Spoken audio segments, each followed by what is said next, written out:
Today, we'll be looking at the difference between surjective, injective, and bijective functions, starting with surjective functions. A surjective function is a function in which all of the y subdomain has been mapped to by at least one value in the x domain.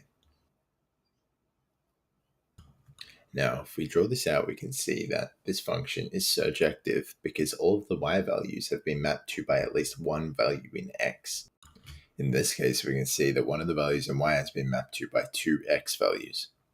This is still surjective because none of the y values are left unassigned. But if we were to add another value in y, it would no longer be surjective because one of the y values would be unassigned. Moving on to injective functions. An injective function is a function in which all of the values in the y subdomain are mapped to no more than once by the values in the x domain. This means that the values in the y subdomain can have either one or no correlating value in the x domain. But if it has two correlating values in the x domain, it is no longer an injective function.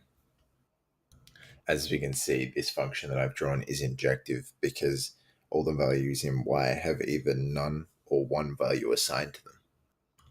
But if I were to add a value in the x domain and correlate that with one of our existing values that have already been assigned to in the y subdomain, that y subdomain value would then have two x values assigned to it. Therefore, it would no longer be an injective function. Moving on to bijective functions. A bijective function needs to satisfy both surjective and injective functions. That means that it needs to have all of its y values assigned to, but all of the y values can only be assigned to once. So if I were to draw out a bijective function, it would look something like this.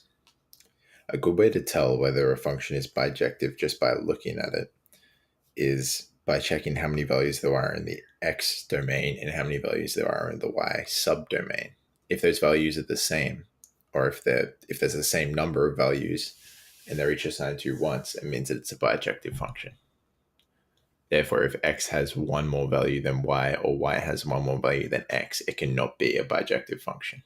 Therefore, by putting an extra value in x and assigning it to one of the already assigned two values in y, we have no longer made this a bijective function, but it becomes a surjective function. Let's move on to some examples.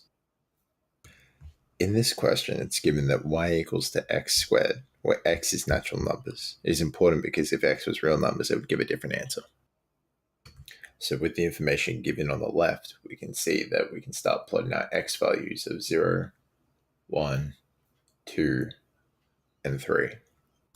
And then by looking at the answers to these equations, we can start plotting our y values of 0, 1, 4, and 9. By doing this, we get our connections between the x domain and the y subdomain, but as you can see, there are some y values being skipped.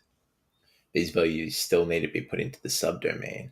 So in this case, those numbers are 2, 3, 5, 6, 7, and 8. With this information, we can start drawing the connections between the x domain and the y subdomain. We can see that all the y values have either 0 or 1 connection to the x domain, making it an injective function. You can also use the graph on the right-hand side to see what this would look like. Moving on to the next question, it's given that y equals to x plus 1, where x is a real number.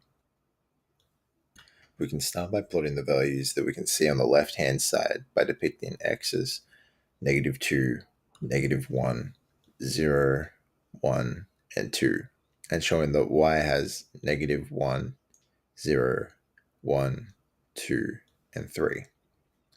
And obviously, as you continue, these numbers will follow this pattern infinitely. So if we start drawing the connection, we can see that all of the x values are assigned to one and only one y value, and all of the y values have an x value assigned to them.